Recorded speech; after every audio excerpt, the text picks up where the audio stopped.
I rikthehemi edhe një herë lajmit të parë ku Irani ka sulmuar me raketa bazën amerikane në Katar. Nga sulmi nuk ka pasur viktima dhe baza ishte evakuar më parë. Ndërkohë, këto janë pamjet e raketave mbi qiellin e Katarit. Shpërtime të fuqishme u dëgjuan pak më parë në kryeqytetin e Katarit në Doha.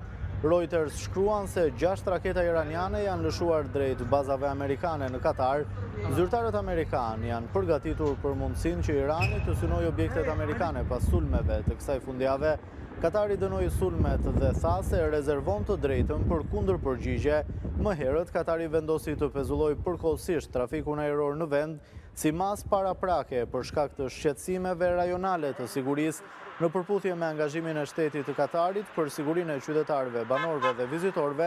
Autoritetet kompetente njoftojnë pezullimin e përkohshëm të trafikut ajror në hapësirën ajrore të vendit, tha Ministria e Jashtme e Katarit në një deklaratë. Kjo është pjesë e një sër masash paraprake të marra bazuar në zhvillimet në rajon, tha ajo. Autoritetet po e monitorojnë nga afër dhe vazhdimisht situatën duke vlerësuar zhvillimet në koordinim me partnerët rajonal dhe ndërkombëtar, shtoi deklarata.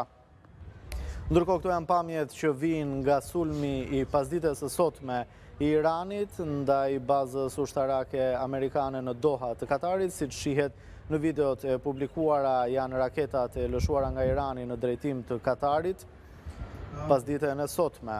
Mbyllja e hapësirës ajrore të Katarit përkon me kërcënimet e Iranit për t'u hakmarrë ndaj Shteteve të Bashkuara pas sulmeve të SBA-s në objektet e saj bërthamore gjatë fundjavës. Më parë, ambasada amerikane në Katar lëshoi një paralajmërim për amerikanët në vendin e Gjirit që të strehohen në vend deri në një njoftim të mëtejshëm, ndërsa tensionet në rajon rriten ndjeshëm. Qeveria britanike ka ndjekur shembullin e SBA-s duke i këshilluar qytetarët e saj të strehohen në Katar.